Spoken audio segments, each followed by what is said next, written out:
I mean, if you're the only girl, like, have you had that experience? Like, again, a lot of the guys coming and going, these Muay Thai fighters, they're here for maybe a month as well. I'm sure a lot are here long term, and others are here for a month. And being the only female in the class, you might have like 15 males like eyeing you down for a vacation ship, which is.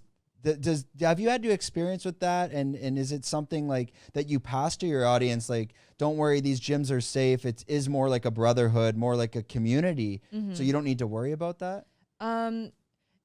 Usually if you're going to be the only if you're a woman in a gym, you can't even like blame guys for acting like that. And Right. so that's why I would avoid it if I'm going to be the only girl, cuz you can't even like, imagine if there's like 10 girls and then one guy comes, you're like, hey, like, you can't blame either gender. It's going to go either way. But again, if you're the only girl, there's a certain level. You're there to train. You're there for the vacation. You're there to learn. Maybe you're doing your work as well. And if you're the only girl there and there's 20 guys, you might have to turn down 20 guys a day. It would be a bit annoying. It depends. So everyone has different perspectives. There are some women who they actually, it really depends how you take it.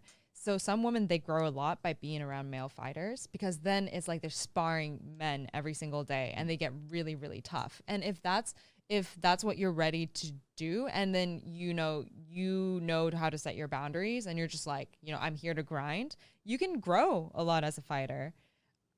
But if you're there just to have like a good time, like a good experience, you feel a little uncomfortable in this, and you don't like being approached, and you don't, then yeah, it all depends what your intentions are.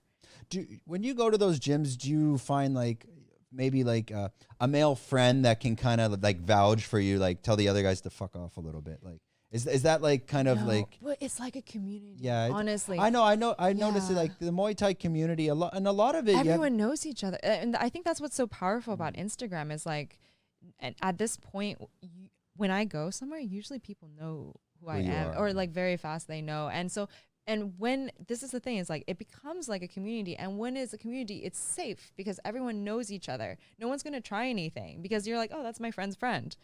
And but yeah, so like the more people I know, the safer I feel. If you enjoyed this content, we're doing 5 clips like this a week. If you want to watch the full podcast, click here.